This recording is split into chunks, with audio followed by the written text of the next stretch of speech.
افسوسناک او دردونکی خبر د بجلی په میټر باندې څنګه 3 کسان قتل شول او اخر دا دومره غټ ظلم چا وکړ که غواړئ چې تاسو یې هم په اړه پوه شئ نو ویډیو تر پایه وګورئ خو د ویډیو له شروع کول نه مخکې کوم ملګري چې موږ سره چینل کې نوي دي هغو ټولو نه هیله ده چې پښتون ټایم چینل همدا اوس سبسکرایب کړئ دوستانو دا ظلم او وحشت د خیبر پښتونخوا په ضلع کرک کې ترسره شو چې پکې 3 ښایسته ځوانانې د بجلی د میټر په سر په ډیره بېدردي سره قتل شوي دي دوستانو ویل کېږي چې په ضلع کرک کې د بجلی د میټر په سر د ګاونډیانو ترمنځ لانجه وشوه چې د همدې لانجې په وجه دغو ګاونډیانو اسلحه راویسته او د یو کور یې 2 هلکان او د بل کور یې 1 هلک په ډیره بېدردي سره ووژل دوستانو زموږ او ستاسو د معاشرې دا څه حال روان دی چې په یوه وړه خبره ټوپک ته لاس کړو او د ښکلو ځوانانو څخه ژوند واخلو دنیا چیرته ورسېده او زموږ پښتانه اوس هم په وړو خبرو ټوپک ته لاس کړي او د یو بل څخه ژوند واخلي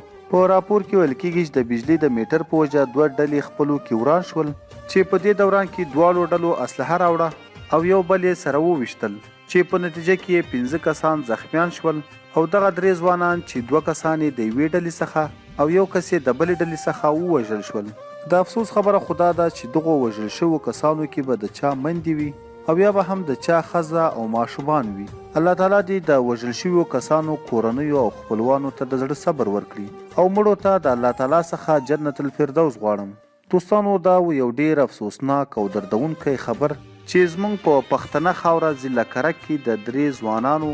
د وژل کېدو په اړه و تاسو یې په اړه څه نظر لرئ نظر مو راسره په کمنټ کې ضرور شریک کړئ او د نورو داسې تازه او معلوماتي ویډیوګانو دپاره پښتون ټایم چینل همدا اوس سبسکرایب کړئ تر بلې ویډیو مو په لوی او بخښونکي رب سپارم د لوی الله په امان